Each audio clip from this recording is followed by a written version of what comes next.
If you're hearing this, it means I didn't know who else to talk to. I'm Zach. Yeah, just Zach. Not a secret code name or fake name, just me.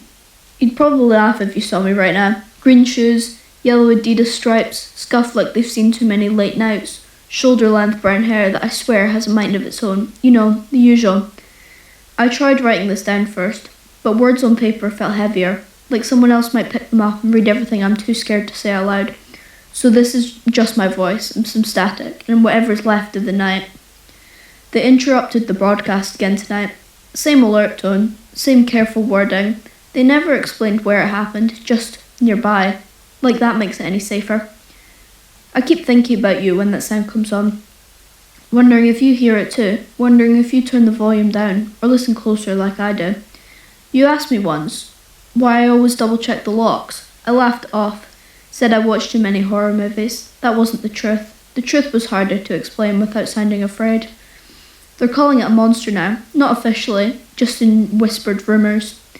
Some people need a shape for their fear, something they can point at. I haven't seen it, I want to be clear about that. But sometimes, I feel like I recognise the outline they describe. I've been staying inside more, not hiding, just choosing quiet. I tell myself it's temporary, that once they catch it or name it, everything will slide back into place.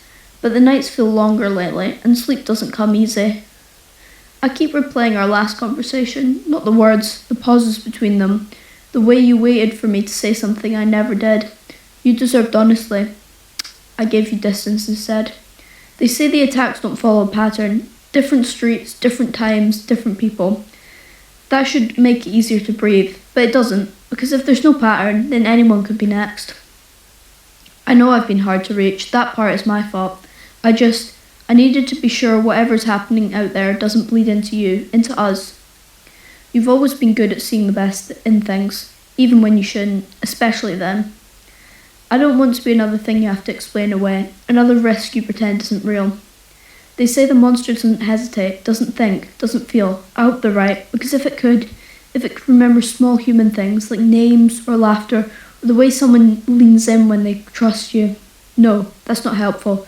I keep telling myself this is just fear talking, that stress makes patterns where there aren't any. Still, some nights it feels like whatever's out there knows this city better than it should, like it knows where people hide. And if you're listening to this now, I want you to understand something. I didn't leave because I stopped caring. I left because caring felt reckless. You deserve calm. You deserve a future that doesn't come with warnings attached. I can't promise you that, not right now. I don't know how this ends yet, for any of us.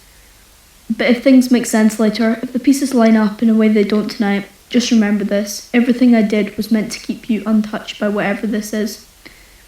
Even if that meant letting myself fade out of your life first. I'll record again if it feels safe to. Until then, please stay where the lights are.